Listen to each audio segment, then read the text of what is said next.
welcome everyone to Tech Talk, which is every third Tuesday of the month at 3 p.m. Eastern. Thank you for attending. Throughout this webinar series, really our goal is to educate everyone on current assistive technologies for people who are blind or visually impaired.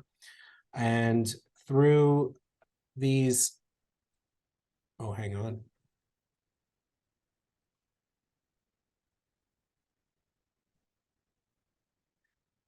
For people, if through these tutorials, we inviting expert speakers such as developers, researchers, doctors, and most importantly, users of assistive technology.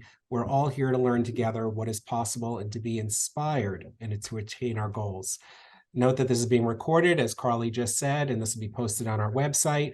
We encourage questions, but we're going to do them at the end. We have 4 speakers today, so we want to make sure that we give them give them time to speak, and then we can get everybody's questions in at the end. You can also place any questions you want during the segment in the comments section, and if we have not answered it during the segment, during the presentation, we'll read them at the end. One important thing I always like to point out is that each and every person's vision loss is unique to them, and so is the technology that someone uses. So it's really about experiencing and exploring these options and learning really about them and finding out what is best for you. So while one device or technology or method might be good for one person, it might not necessarily fit another. So it's really about our goals, lifestyles, comfort, and use of technology. And we're all different. And remember, we're all here to learn together. So today's Tech Talk, as Carly mentioned, is orientation and navigation technologies. And today's format, again, we invited some amazing speakers who are working in the fields of orientation and navigation. Each one of them are true innovators and leaders in that industry. And I really want to give a heartfelt thank you for you all visiting with us today and all the speakers today. And I want to thank Chanel for co-hosting again. So welcome, Chanel. Thank you, and you're welcome. I don't mind being here. I love it here. And I'm so excited to be here for this amazing webinar. And we have some amazing people here I'm very excited to hear from, along with the rest of you. And as you know, we all have challenges. Challenges is a nice word. We have big challenges when it comes to navigation. We wonder what's in a room. We need to know which way to go, when to go, how to go, is the when, where, who, what, when, whys of everything. And navigation is at our center point. So you're going to get some really exciting information today. What many of you don't know is that here at Lighthouse Guild, behind the scenes, we are always meeting with companies and development, developer groups for different technologies. And we are going to get to hear about some of those connections we have here today. And it's so nice to be able to get to share these things with you guys. We get to test some of the apps and products and devices that come through here. And, we bring them to you guys because, you guys are the people who matter to us. We're here for you. So without further ado, let's meet some people. Sure. But before we dive in, Chanel, I just want to mention to everyone is to remind that while these are amazing technologies and tools, it really doesn't replace your own skills. So really, technology definitely adds a layer to accessibility, but it doesn't substitute your own foundational mobility skills. So always trust yourself as well and the skills that you have. So Chanel, just to let everybody know, the speakers are going to speak and then we'll do a Q&A after. So why don't you introduce Kevin for us, please? Okay. So Kevin Yoo here is one of our amazing developer friends here that come to meet us. He is the CEO of WearWorks, and WearWorks is a company that invented a new way to navigate. They have utilized the sense of touch for navigation, which personally I think is amazing. And they patented the haptic technology that we use for navigation, which is really cool. And my personal favorite little side note for them is that they guided the first runner who is blind through the New York Marathon, which I think is pretty amazing. So without further ado, here's Kevin Yoo. Thank you, Kevin. Thank you. Oh, whoa, sorry.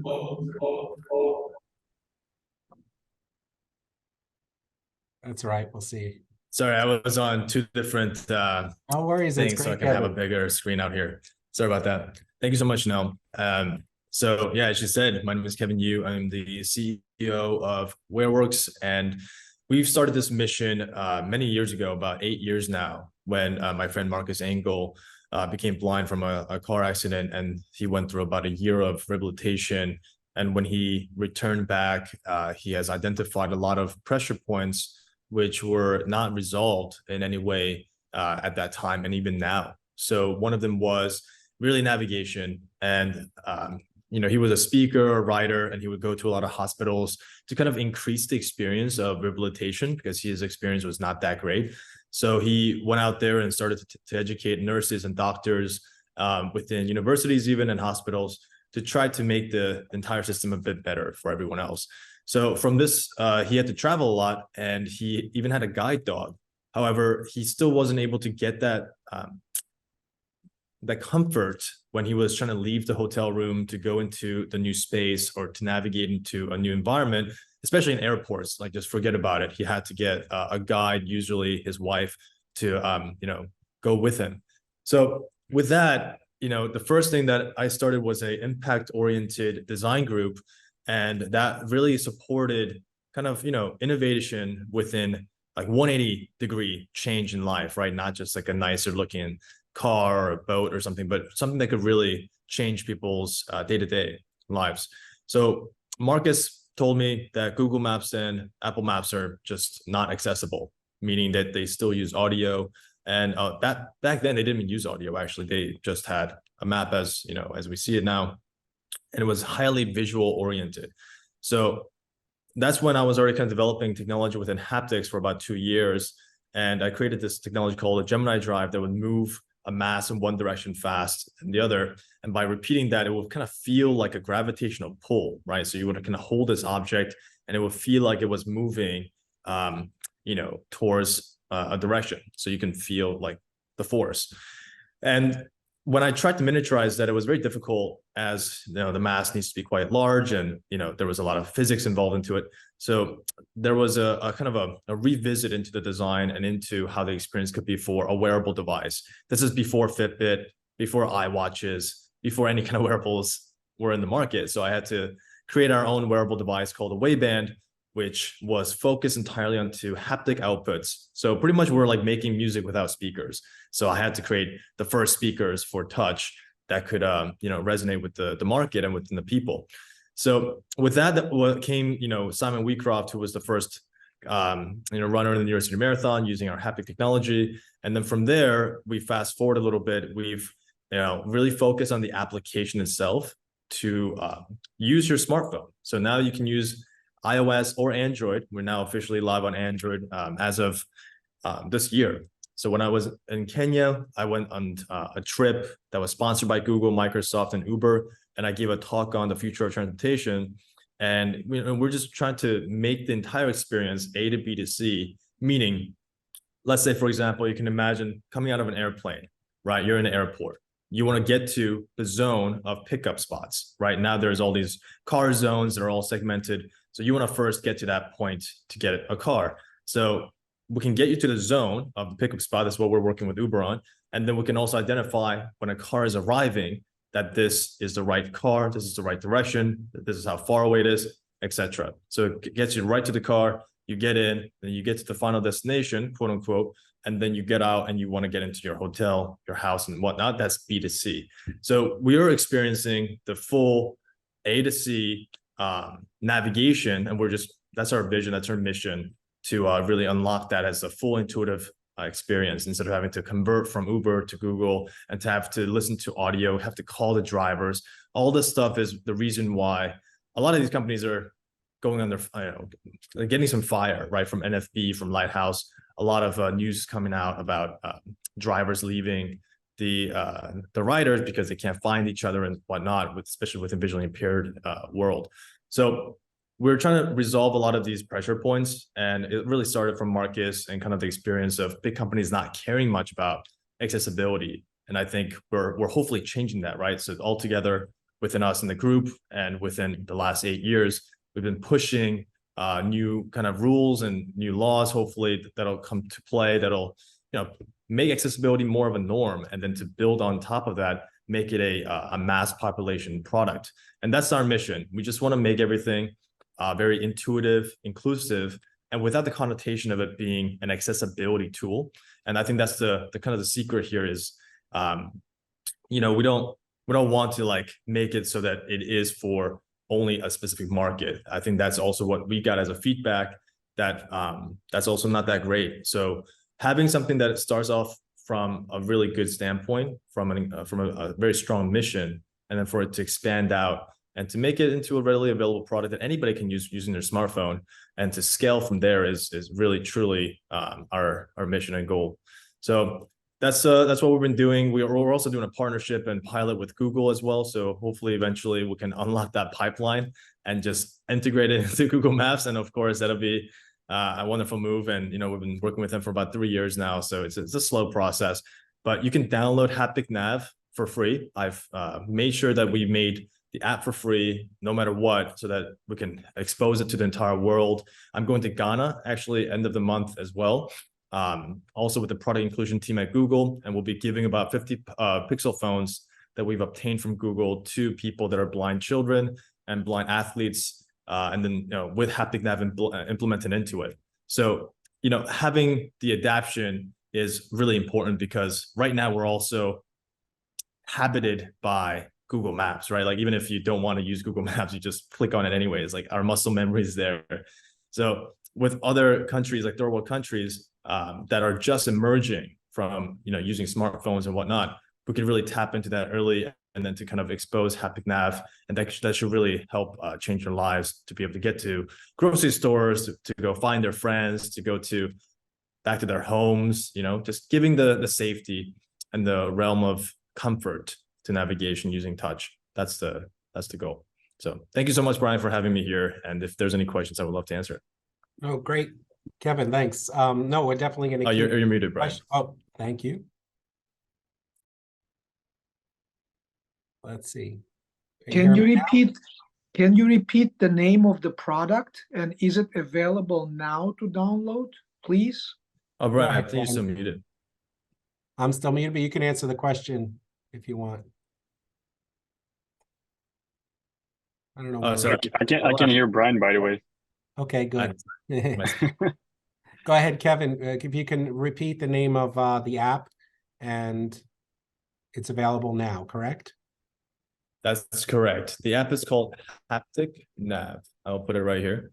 And please give it a try, and give us any feedback or comments. We're at that stage of scaling, and also trying to get as many data feedback as possible. We've also started working with Lighthouse Central Florida, and Brian, hopefully I can meet you before I go to Ghana to kind of put together some kind of a pilot as well.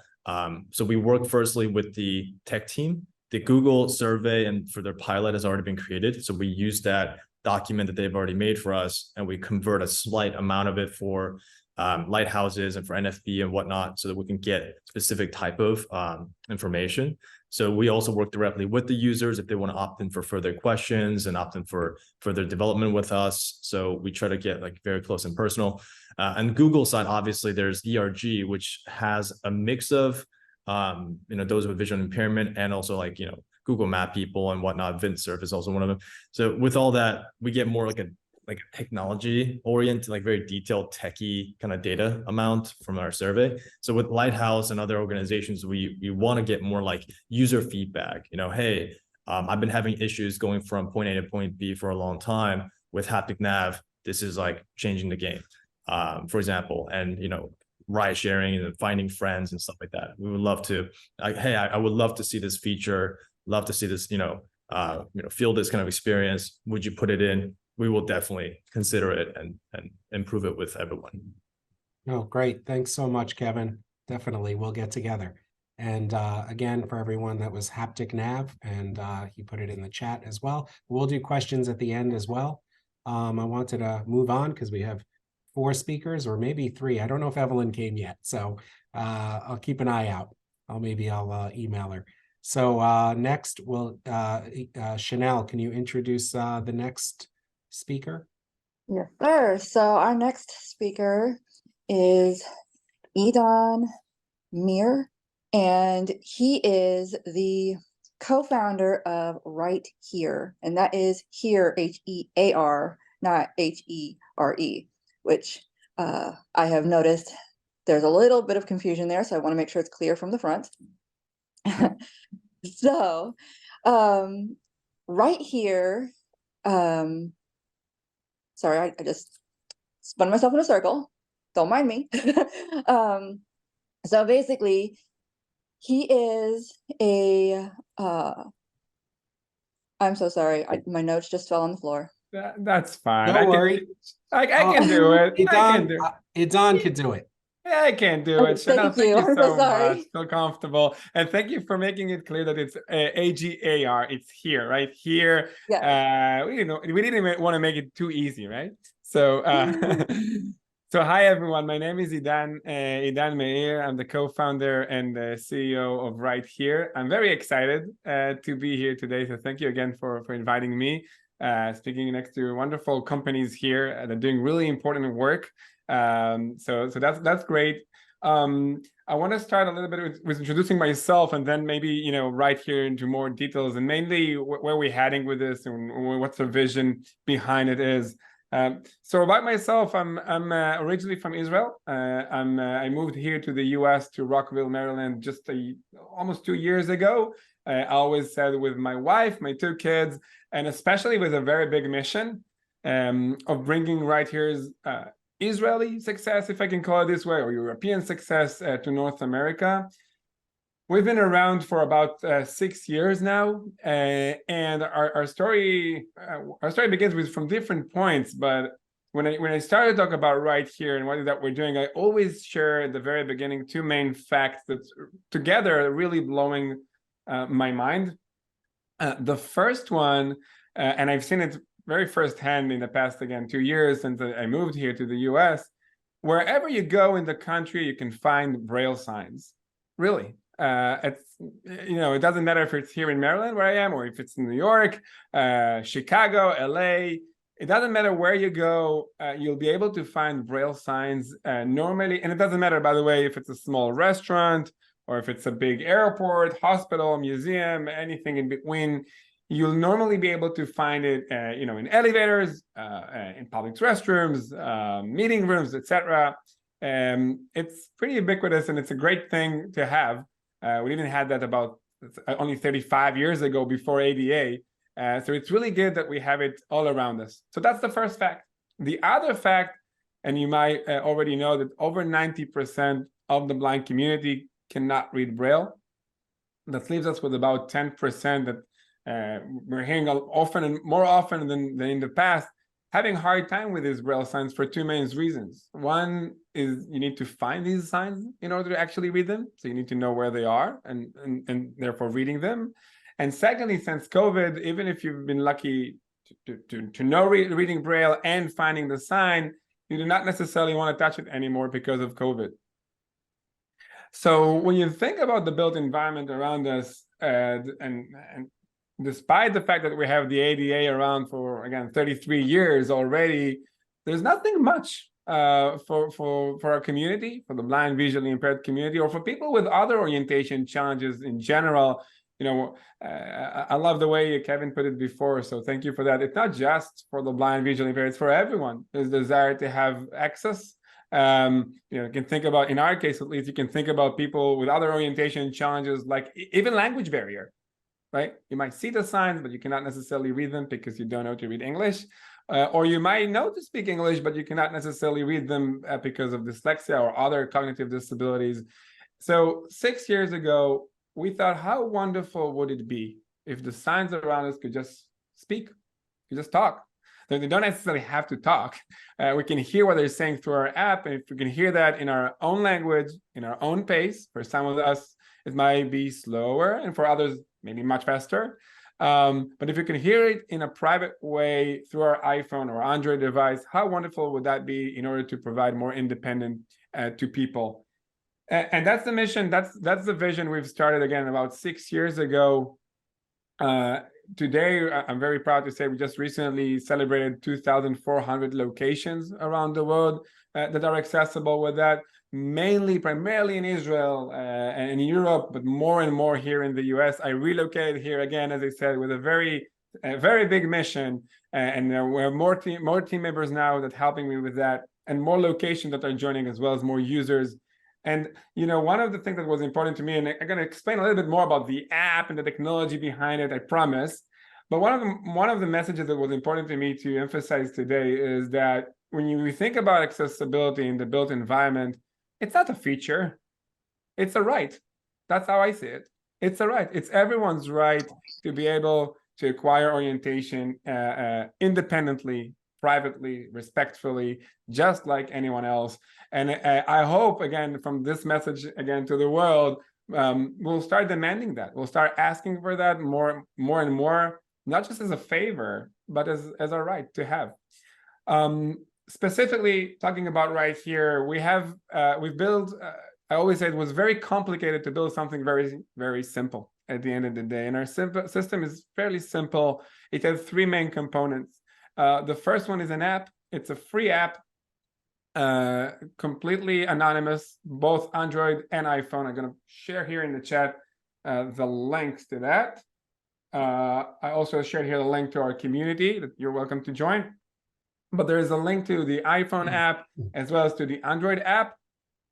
It supports 26 different languages.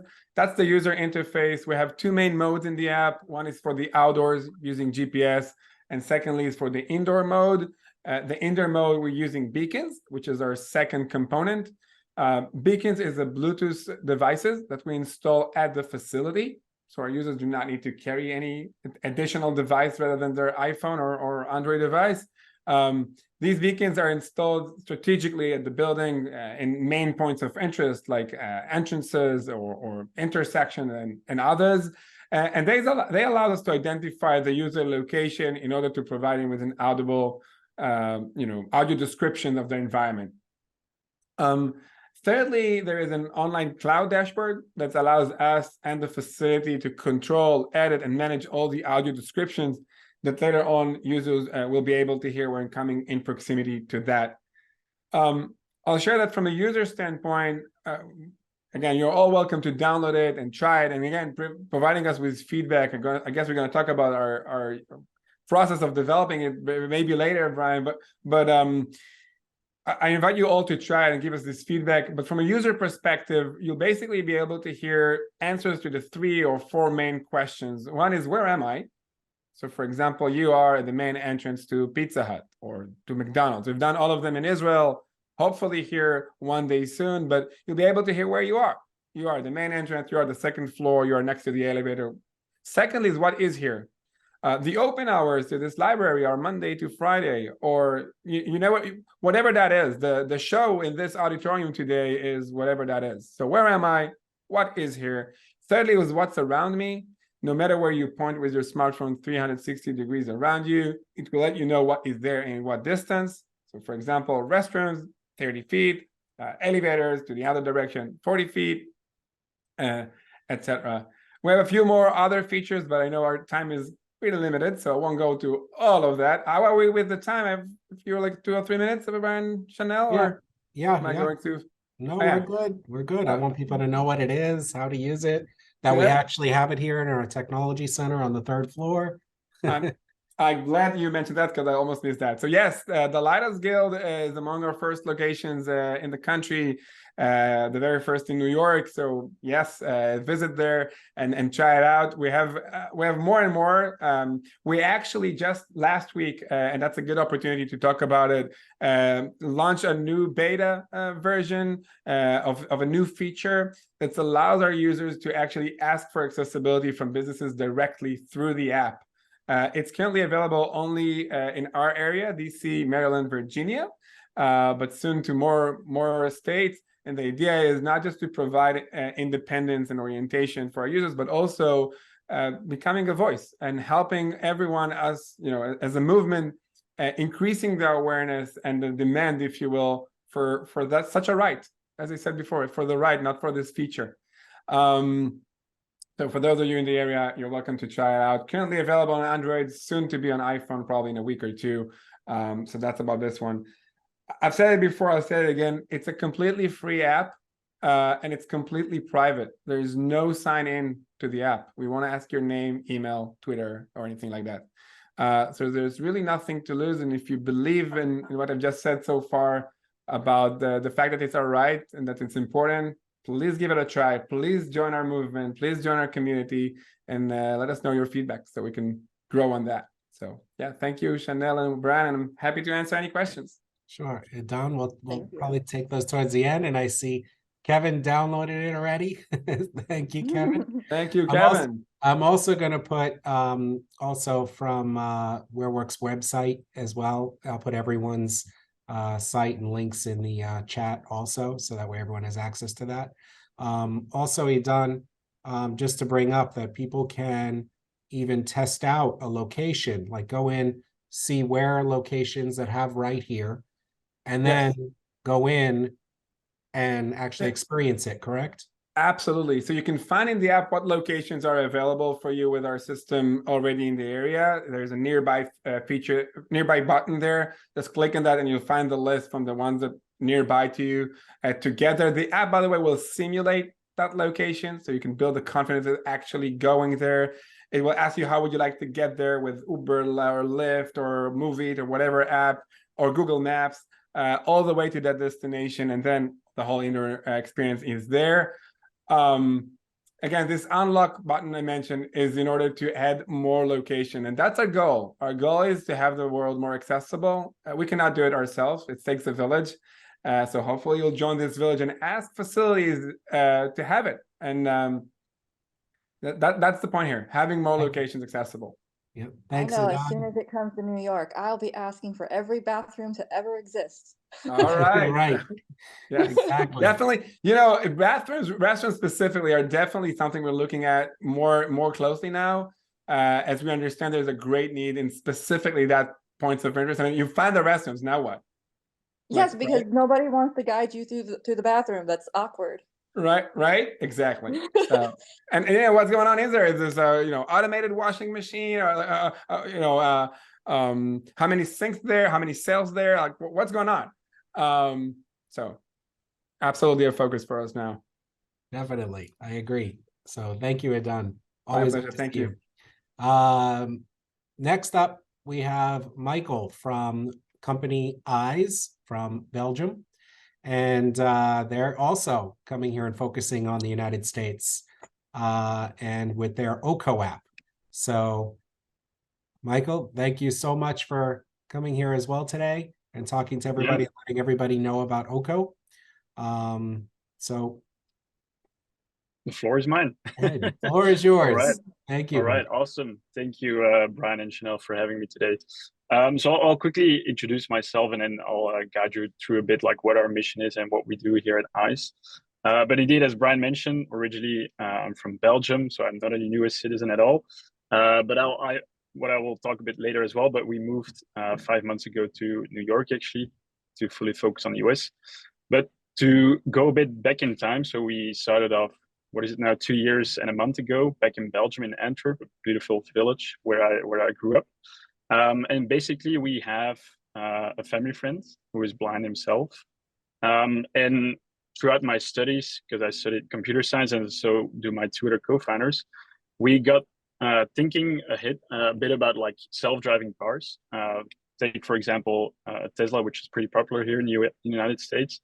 And what was fascinating to see is that if a car can drive autonomously, either today or in the future, we started thinking like, why can't we use that same technology to guide pedestrians throughout cities? And quite immediately, we started to focus on navigating blind and low vision.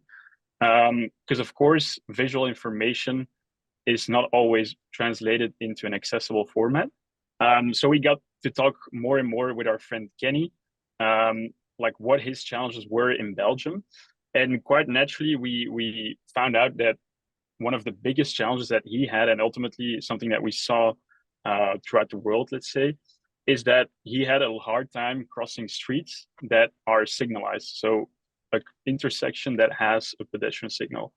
And thinking about what fascinating us, because of course, we're still new in the community, of course. So we started exploring like what's the current solution to getting people right across the street in a safe and in an independent way. And what we stumbled upon is what we call an APS, or an accessible pedestrian signal. It's a box that is attached to a pedestrian pole, which if you push a certain button, will announce whether the walk sign is on or the don't walk sign is on. And surprisingly enough to us is that not only in Belgium, but I would say it's a global percentage, that only 5 to 15% of all pedestrian signals are physically accessible. So the combination of hearing those challenges that we had from our friend Kenny, and then also the background that myself and my two other co-founders had in computer science, and very specific in artificial intelligence, led to starting our own company, which is called AYES, and you spell it AYES and not AYES. The reason why AYES stands for artificial eyes, because we use AI to guide blind and low vision pedestrians. So talking a bit more about what Oko, which is our main product, it's a mobile app that right now is only available on iOS, so on the iPhone platform. And then I'll talk a bit more about like what the bigger vision is with Oko as we build it out here in the United States. But generally speaking, as I quickly touched upon the biggest challenge that our friend had, what we wanted to do is provide a solution that was more scalable and enabled him to get access to all the other 80 to 90% of streets, which for him was pretty hard to navigate around. So what we've developed is an application that uses your smartphone back camera and artificial intelligence. Very specifically, it's called computer vision. And basically what we do is we interpret the pedestrian signal. And so here in the United States, because it's a bit different in terminology compared to Europe, but here in the United States, we call them a walk signal and a don't walk signal. To be very specific in what the definition is of a walk sign, it's that white or green walking icon. And for the don't walk sign, it's a red or orange hand that indicates that signal. So what our Oko application does is we detect it as, for example, a sighted person does, and we immediately provide you through an audible cue and a vibration cue to mention whether that walk sign or don't walk sign is on. And it's a pretty intuitive app because we just produce these two types of feedback.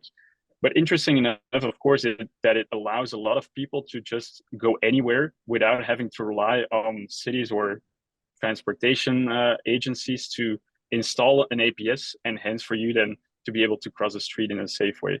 And again, we started the story back in Belgium 2 years ago, but pretty recently we launched the Oko app in the United States as well. To be very specific, we launched it in February, March, and that was also the first time that Brian and I and some others from the Lighthouse had the opportunity to meet up. And a couple of months later, May 2023, we made the move to move here because of course it's a big country coming from Belgium, which is a very small country. And of course, there's also a bigger ecosystem here in the United States with the ADA law. So there's just generally more attention to people with a disability than in our home country. And so again, it's like RightHear as well. It's a free app, and same for HapticNav as well. It's a free app that you can download in the App Store. I'll quickly after this also put that link in that chat.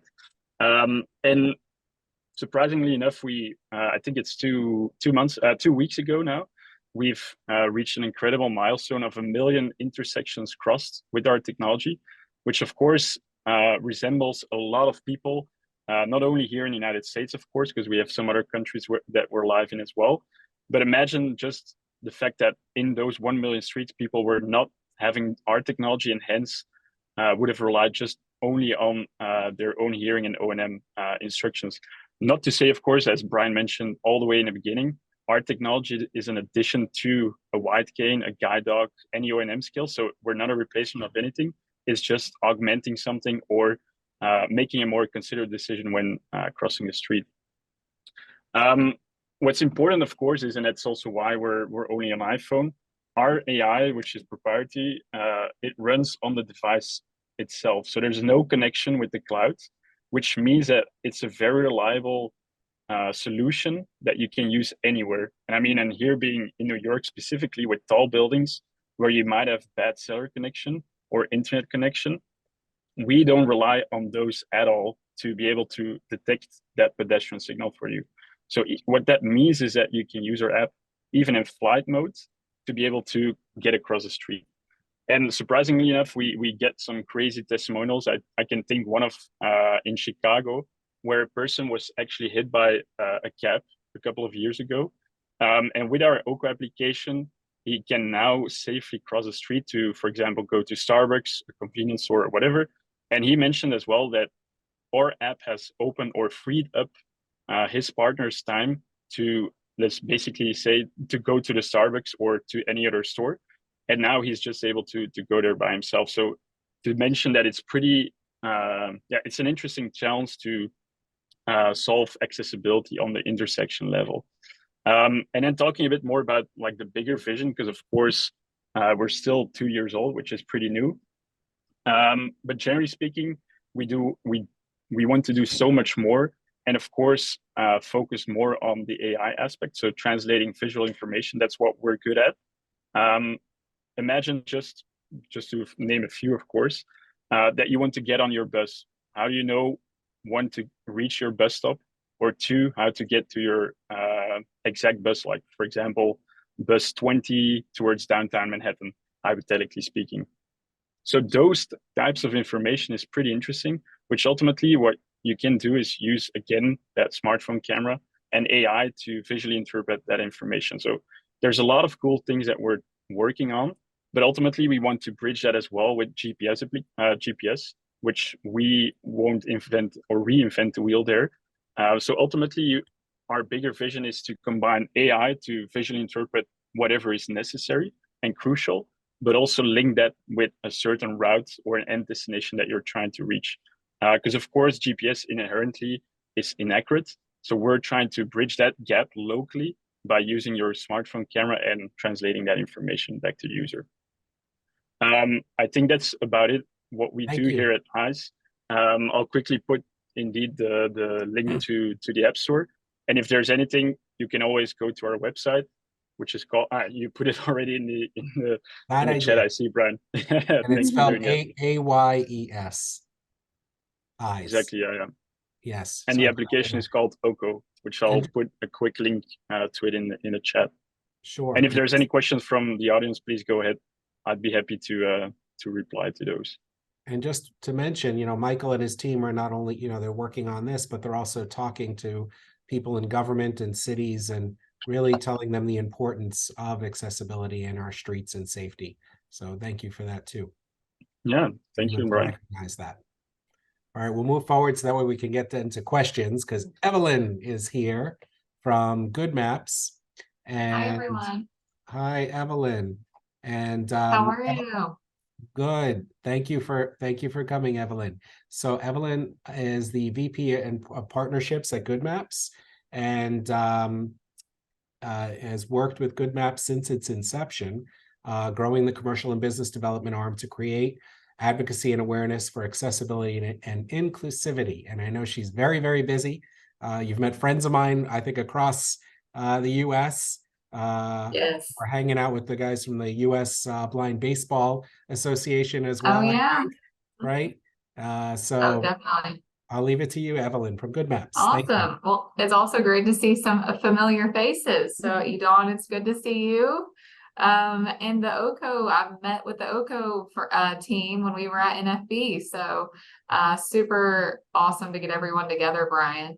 But yeah, I'll just kind of jump right in. So a little bit about GoodMaps. GoodMaps was born out of American Printing House for the Blind about 4.5 years ago with the goal of expanding accessible indoor navigation. So the app is available, which Brian just sent in the chat, on the App Store, completely free on iOS and Android, and it's called GoodMaps Explore. Relative to kind of RightHear and some of the other accessible indoor navigation apps, the app provides information within the building, and it's giving granular detail like where's the restroom, current location. You can also use look around function if you're trying to see what's near you. But the really great thing about the app is the turn-by-turn navigation and in real time using camera-based positioning. So we use a handheld LiDAR scanner to scan the entire building and build a digital twin of the space. And then also we have computer vision models similar to how OCO works, training the building on basically training the building and determining where a user is when they go into the space. So when a person goes into the building, they can search for their destination at the Lighthouse Guild, for example. Maybe they want to go up to the 3rd floor. They could then search, and then you hold the phone up, just like how OCO pans from left to right and the phone is vertically out in front of you. The rear facing camera is looking out into the environment to compare what it sees to the original scanning. So that allows us to give a very precise position of the user, around 3 to 5 feet of accuracy. We have some very exciting upcoming releases. We're currently in beta stage with our new application. So we will be providing an augmented reality experience within our new app, and also a visual map within the new map app, so that people who are sighted, we're working with some individuals who are deaf or hard of hearing at Michigan State University to really vet out that experience and make sure that it is inclusive for other users and other people with disabilities. The app also has step-free routing, and will have step-free routing in the new app to provide someone who may be in a wheelchair or who has luggage, only elevator routes. So we're really excited about the new release. The release date is October 27th, and we will be we're currently working to convert our current buildings onto the new app. The Lighthouse Guild is coming soon, and we'll be ready by the release. So that's very exciting. We're trying to make sure that we transition buildings and make sure our user community is aware, which buildings have moved from the old app to the new app, and Explore, our current app, will still be available in all of our buildings. So there's no turning off at the moment. So the new app just has additional functionality, new features, more robust. It allows you to change color contrast and do verbosity levels of instruction. So there's just some really cool features, including some more enhanced haptic feedback. So we're really excited about it, and I think that's kind of the latest with us. And so if you have questions about GoodMaps from a end user perspective, you can email support@goodmaps.com, whether that's related to GoodMaps Explore or GoodMaps Outdoors, which is our only outdoor navigation app. And then if you are also trying to work with buildings in your community, you can email us at info@goodmaps.com, and we're working, we have an advocacy group, as well as we're working on a Facebook user group for end users and community members who are maybe using GoodMaps in their city or want to know which buildings might be available where they are located. No, thanks so much. Yeah, Thanks that's so it. much, Evelyn. Thank you. No, and we've been trying it out here as well and using it. You just sent us some materials as well, so we're teaching individuals how to use that. Chanel, I know you've experienced using GoodMaps as well, correct? Yes, I have. All I've right. tested it. I've been running all over the building to see what it finds and what it doesn't, just for fun, because I can. Exactly, and that's what it's about. Like I said earlier, it's about trying each and every technology, and that's why we're all here today talking about it. So if anyone had any questions about RightHear, about HapticNav, or about the OCO app, or GoodMaps, please, give your questions, or you can write your questions. You can use the, I guess, the raise hand feature, or I don't know if Carly disabled the mute or not. Okay, let's do raise hand, and then we can unmute people. Sure. Did you see the question in the chat from Angela? Let's see. Oh, no, I didn't. Let's see. So the question comes here, and I see it's about haptics. So probably this is for you, Kevin. So for both haptic apps, are they compatible with Apple Watch for the haptic feedback? I'll let you handle that, Kevin. Yeah, so great question. The short answer is yes. We have done a lot of testing with Apple Watches, and we have had integration successful. However, Apple did have a new update, and that's a new software update. We need to revisit and kind of integrate into the new software. So we have like little gaps in between. Right now, we're going through that as we speak with the new Apple launches and products and stuff like that. So there will be slight kind of like patches and updates that will come out. But once you download the app, it should automatically be downloaded onto your Apple Watch, and you should be able to use orientation of your Apple Watch with it. And I've been using that as well with the Wayband. And yeah, but obviously the experience of haptics is a lot less impressive on the Apple Watch due to the fact that haptics is just not their core quality. They have a huge screen on it, and they have speakers on it and stuff. So it will kind of give you a different experience than what you will feel on the iPhones and also on our Wayband wearables. But yes, it does exist. Great. I Thanks. do want to also point out, because you did mention that it automatically pairs up to your watch. That is only if you have your default settings in your watch settings, guys. So if you have at any point turned it so that you turn the switch to it where you do not automatically receive updates to things you download on your iPhone, it will not automatically go over there. You will have to go in and manually do it because you changed that setting. So just a heads up, guys. Wow, thank you, Chanel. You're welcome. That's And be careful with the recent updates, the recent 17 update. Yes, I turned my automatic updates off.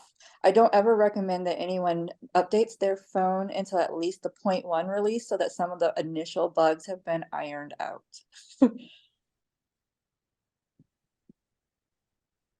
Does anyone else have any other questions? Feel free to write in the chat or raise your hand or unmute yourself. Exactly. We see Angela has Hey, a question. hey, Brian. Oh, we have Victor. Okay. Hey, Brian, I think you should send those apps out in the email just in case people didn't get them. I got Sure. both of y'all. Thank you for that suggestion. I'd be happy to. So I'll take care of that. And I'll make Hi, sure to Chanel. Hi, Brian. Hi. And I'll make sure to separate each one by, iOS or Android. So that way you have the proper link to get right there. No problem. We'll take care of that. Thanks. And I know one common theme here, which I like really is, as everyone mentioned, all of these apps are free to the users. And I think that's super important. And that this is something that even Idan brought up from RightHear, is that it's on the business, or it's on the community, it's on the city, it's on to provide these services, to have this available to everyone. There is another question for Kevin, but I see Angela has her hand raised. So Angela, do you want to unmute? Yeah, I think I am unmuted, right? Yep. Yes. Hi, Angela. Okay. Awesome. Hello. First of all, I wanted to commend all of you for this work because it's pretty amazing, and you are doing the right thing for the world. And Lighthouse Guild as well. So I am brand new to just tuning into these podcasts. I live in Arizona, and it's not quite like living in New York City where you can get around really easily. So I have been looking for apps like this. I try them out constantly to see, what I can use to be able to navigate more independently. I'm still a big chicken when it comes to crossing very busy streets. Even with my guide dog or my cane, I'm very nervous about doing this, as I'm finding out more and more people are. I thought I was just like the outlier, but I went to a conference recently in Las Vegas, and I had intended to try to navigate myself, from my hotel room to the ballroom, and how it is in Vegas. It's just it's crazy anyway. So I wasn't really successful with it, but it is my goal eventually to be able to do this point A to point C, navigation. And I mean, all the way from the airport, I travel quite a bit with work, and this will be fantastic. So I just wanted to commend you all on that. And then just a global comment about this. I feel like we are moving to a point eventually where all of these apps will be integrated into one big product. So if you all felt the need to collaborate on this, I think it would be very cool to have, an integration so that all of it is available within a single login, and you could seamlessly transition from one to the other, depending on if you're inside, outside, at a stoplight, all of that. So just food for thought. Any of you guys want to comment? I couldn't agree more. Sorry. Please go ahead, Michael. Yeah, I mean, at some point I can agree, I think, but we're always at eyes, of course, or my opinion at least. I think if you think about like all the apps that you have there, maybe even talking about like native apps from Apple, like for example, maybe it sounds stupid, but for example, like having your calculator incorporating maybe in the messaging app, there's maybe also something to say about like why these are like separated. Although I can be a fan of like having it integrated in a super app, but I think it will be like a bit too much complicated. And sometimes like having them separate can also add that value. But again, it's two sides, two opinions. I can see where super apps might be valuable as well, but it needs to be intuitive and it needs to also make sense, of course. Yeah, and I do agree with that as well. Of course, nothing just happens, overnight. There's a lot of stepping stones that get into creating a mega app, and I think we were kind of in the process of, kind of all being interconnected somehow in this way, right? I met Mike. We met at CSUN, I believe, right? Yeah, Stevie exactly. Wonder. That was awesome.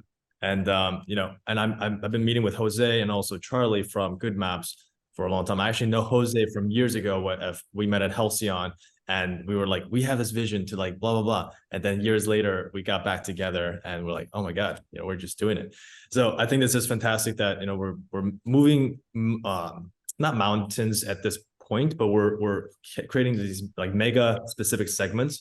So like indoor navigation has always been such a challenge, and so has exterior navigation with accuracy in cities, right? So we've noticed these big problems for many, many years. That's why it took us so long to kind of make these miniature stepping stones to get here, and partner with Verizon, Google, and all of these are part of kind of that grand scale and plausibility of safety across the board of the world. So with GoodMaps and with also with RightHear, obviously indoor navigation is such a big animal, and nobody has a full grasp on fast scalability within it, unless you have like blueprints or you have like all the scans and all. There's still a lot of processing. So I'm just really hoping to work with partners like you guys to build out indoor space navigation that's really easy to use using our HapticNav. So we do have an SDK integration that we are working with a lot of companies for just providing the best way to get around using haptics. That's like kind of where we live. So we focus on that haptic implementation, and everyone here is doing some amazing stuff with indoor space navigation, actual real life problems that need to be cracked, still kind of on the R&D phase, if you will. And with Elko, obviously AI, computer vision, this is going to be the future for so many things. And ChatGPT partner with Be My Eyes, right? So they can start utilizing computer vision to give more, broader information without having to call a user. So I met with the two of the co-founders of Be My Eyes, and they told me about the partnership even before it happened, telling me like, this is the future. AI is going to definitely like create a huge jump for computer vision technology, and especially for the good direction. That's awesome. That's where they did it as the first partnership. So I think, Elko, you guys have an amazing product that's like really simple to use. And it could be so easily integrated into our entire mapping system, right? Because that's a problem we're not solving. We're just giving you orientation to get from point A to point B, but we're not solving that issue at all. So if you could just flip it up and start using it, that just makes a lot of sense. So I think integration is a phase one before the mega app potentially happens. Mm-hmm. Yeah, sure. Let's grab a coffee while we're here in New York, right? Angela, you're starting something here, and I know your hand is. I know. That's right. Oh no, it's not. I didn't. Oh, okay. I just want to say one comment before you ask, because there's another question also on the chat. Is that what maybe everyone doesn't know here is that everyone here is talking all the time. While these are all 4 different companies, they're 4 very different technologies, yes, but they're always talking. There's conferences that they're at, they're always talking. There's friendly collaboration. This is not about like mine's better than yours. It's more about what we can do for the world and the community. And I really think everybody here is innovative, has passion. And I love talking with each and every one all the time because it's great energy, and it's getting there, and everything is. So thank you, Angela, for bringing up that conversation. Yes, it's definitely very much a we're all on the same team working toward the same goal kind of community. So let me read the one on there, and then if you have another comment, Angela, I'll get to you, because actually, Kevin, this is another question for you. I think you might have seen it, but how are directions communicated haptically on the Wayband? So they just wanted to ask that. Yeah, great question. And this is, the reason why you gotta feel it to believe it situation, right? Like haptic is all through touch, and to converse it through video or audio feedback is not usually the best way. But I'll do my best. So when you use the Wayband, it's the same experience as when you use the iPhone. It will vibrate very strongly when you are facing the wrong direction. And then as soon as you deviate away from that and go to the right direction, it will gradually, gradually change its amplitude to be weaker and weaker and weaker. And then it will give you that really soft tapping heartbeat when you face the right way. So that's pretty much like what we have, efficiently designed over the years to perfect. A haptic compass is what we also use to describe it. And haptic nav is really like the directional inputs that you can have. So you can pin locations. It will give you the orientation of where that pin is. You can save pins with emojis. It will call out what the emoji is through audio feedback. And then when you press go, it will give you that turn by turn all the way up to the door. So that's the experience on the Wayband or on the iWatch. When you lift up the wearable device to watch face position, what we call it, like as if you're looking at your watch, it will activate.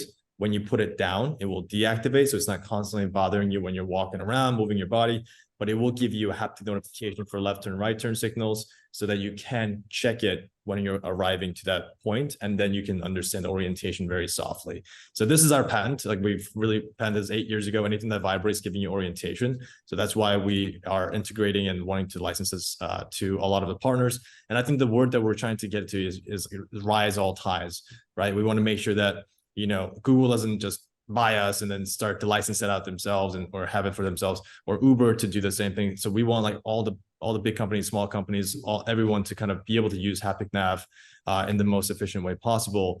And that's why we want to rise all ties here. So thank you for that question. I hope to explain. Sure. Thank you. Angela, was there another comment that you had or question? I put one in the chat. Oh, but go ahead. As a while back. It's all right. I missed so it. That's okay. No worries. So a lot of these apps are reliant upon the camera built into the phone, and it's recommended for some apps. I've downloaded all of these apps, by the way, but it requires the phone to be worn like on your chest on a lanyard, which, like to Kevin's point earlier, isn't exactly ideal. Like I think that as blind and visually impaired individuals, we want to kind of be normal, so maybe not have your phone, hanging from your chest or bouncing around as you're walking. So I'm thinking if there was, a generalized camera, and I know that there is a device that's like a wearable sunglasses with a built-in camera, but a universal camera that could be just clipped onto regular old sunglasses or glasses, because I think it's the most natural motion to move your head towards something than it is to, maybe use your hands, which I never have enough hands, between holding stuff and holding a harness or holding a cane, to grab my phone and also use that while I'm navigating. So just an idea, and maybe there is something out there that I just don't know of. Maybe I'll try to comment on that first, and I don't know if anyone else wanted to go, but I think we hear that question quite often, like when we talk a bit about our app. But it's a pretty interesting topic, of course. I think what's pretty unique about all our apps is that it's just an app that fits into your iPhone or your Android, which is just a mainstream product that you already have. So that's pretty beautiful. I think ultimately that's a bit with all assistive technologies, like, and then I'm talking about like the hardware assistive technologies, they tend to be pretty expensive. And that's at least talking about our mission. That's not our goal. We want to reach as many as people as possible. And our vision is to do that through like a mainstream smartphone. And of course, we're always like looking for companies developing, whether it's a smart glass or any, let's say, camera enabled device, which we can pair then with our application. I think in talking about our app, given that we run our AI locally on the device, what is challenging is that you need to stream your footage through whatever camera that you have worn around your neck, for example, to stream that first to your smartphone and then back to get feedback on. So I think we will get there, but I'm not sure when and how. But I think with the launch of for example, the Apple Vision Pros, not sure if that will be the great fit, but it's really the start of like an evolution into more like smart glasses. And I think in a couple of years, that will be much more affordable. And then hence it will be very cool to integrate these things along every other app that exists. But I think for now, I mean, a chest strap or a lanyard, I mean, it can also be pretty cool, right? Like a certain like fashionable item. And I mean, it can be cool. And I mean, yeah, that's just my take on it. Just get a really cute case. Yeah, exactly. Idan, were you adding anything to that? I saw you kind of. I have another point, but I want to answer questions if there are first. So if not, I want to ask a question to the audience. Yeah, I want to ask the audience if you can raise hand, just like I did here. If you can raise your hand, if you've experienced an indoor navigation, whatever app, because you were listening for. Obviously, there are more great solutions out there as well. I want to ask the audience if any of you had the chance to experience any indoor wayfinding, with any app in the past week. If you can raise your hand. That's a good question. And if not in the past week, then the second question is in the past month. And if not in the past month, looks like you're then talking. Oh, yeah, I can lower my hand. That's what my. If not in the past, oh, there's one, David. Okay, we have one in the past month. What about the past quarter? A month. Chanel's another one, and I'm another one. So yeah. Oh, well, I don't count this. Well, you're right. We do this. Okay. All right. The point is, I first of all, for your Angela, your great point. We are talking. I also met Evelyn just not too long ago at NFB, and I met the guys from Oka there as well. We are talking. What I personally believe is that the main challenge, we're living in a very exciting timing right now where there is such a webinar. We hadn't had that webinar like 3 years ago, 4 years ago. We have this webinar now. It's becoming to the awareness, at least with the community, with users. But unfortunately, the outside world, if we can call it, or the business sector and others, not necessarily here and not necessarily aware of that at all. Now, let me ask you another question. Who has been to an online website that was accessible in the past week? Well, I still don't see a lot of hands, but I can imagine that many of you are at least to some sort. So I guess my point is, it really is up to us as society, as community, and including the companies here, if I may, but also, again, everyone here in this webinar, to increase the awareness for the even possibility of having something like that. The more locations we have, the more cases, references that will show about locations and users who use that, the better we'll do for this whole topic.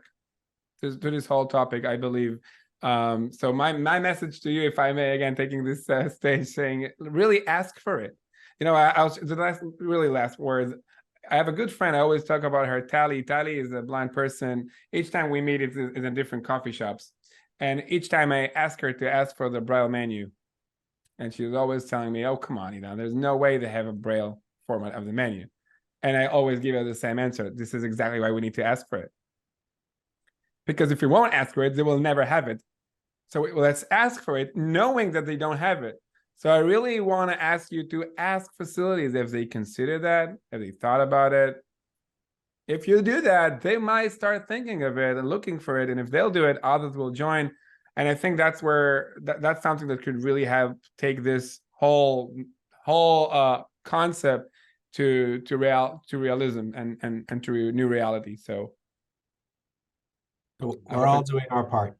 Yes, absolutely. Thank you. If that was fine. David, do you have a question or a comment? I see a hand up. Do we have to unmute? Let's see. Okay.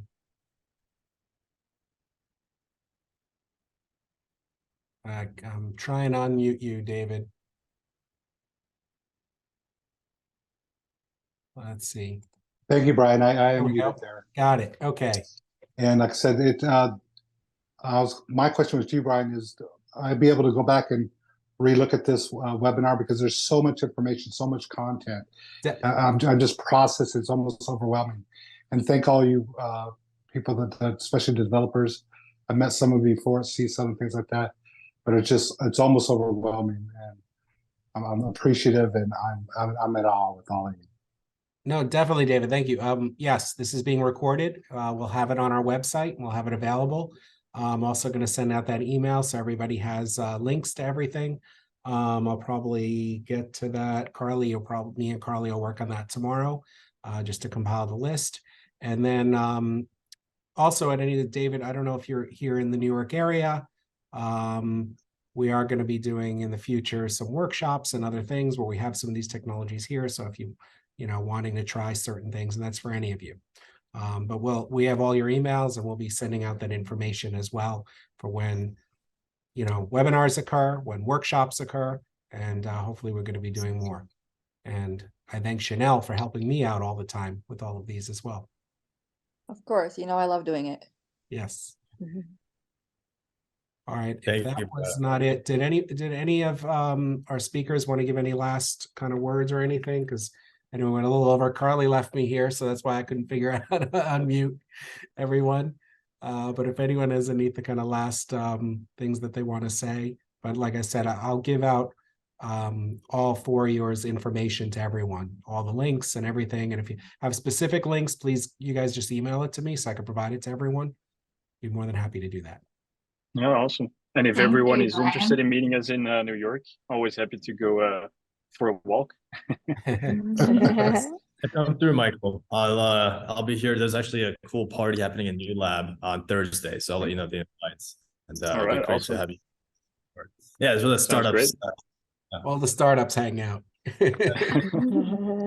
I did want to say one Amazing, guys. thing. Go ahead, Kevin.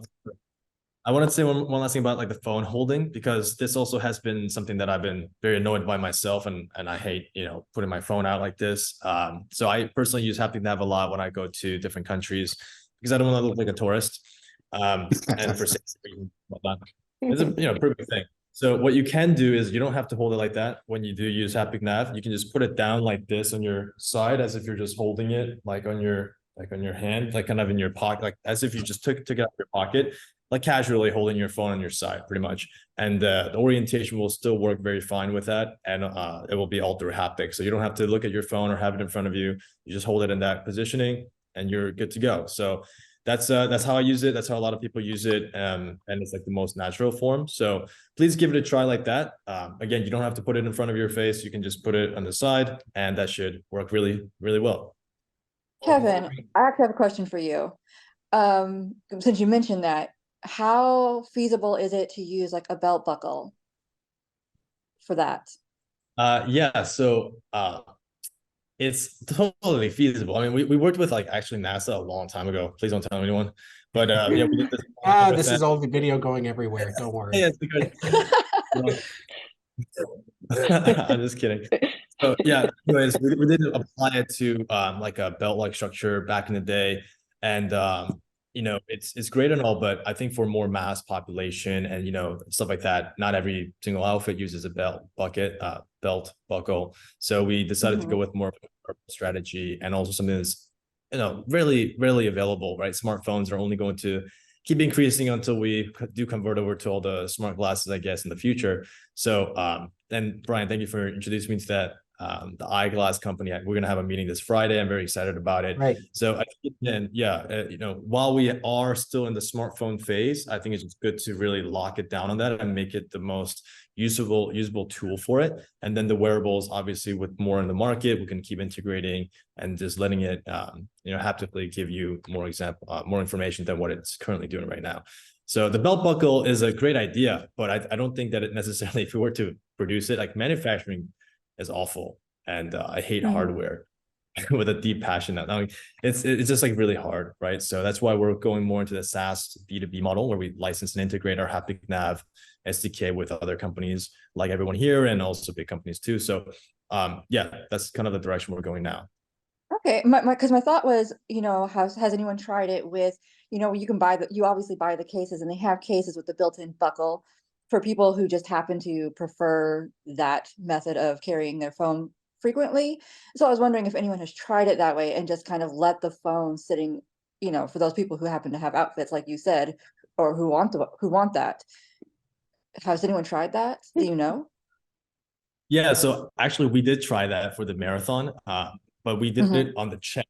So technically it's like a waist buckle, but just on your chest, I guess. So it was like kind of where the heart monitor goes for athletes. They usually put like a heart monitor right on the chest for like professional athletes. And so we made one that had a couple of sensors, haptics on it, and also had an ultrasonic sensor that would identify an object approaching after 10 feet. So we did create this hardware device in order to avoid obstacles and people. And we had the wayband actually on the arm with the phone on the other arm, so that a person can understand orientation. So that's how the marathon was done. And we're going to do actually another marathon with Thomas, who's a blind runner, through Google. We're going to be using Google's computer vision, using their Pixel phones aligned with our haptics to do object detection and stuff like that. So we are kind of seeing how that works out and how that plays out. And that's the example I can give you right now. It wasn't really, again, a waist belt, but it was like a chest strap that can be easily designed into a waist belt. If you really like it, I can tell the team. Okay, thank you. I was just very curious, anything that you can be hands-free if you absolutely need it. That's what I was trying to figure out. Yeah, totally. Wrist wearable does work in similar ways. It just, you do have to make this movement where it will initiate. But besides that, it should work in the similar way as the waistband. Thank you. All right. Again, so we're going to close it down. Thanks, everyone.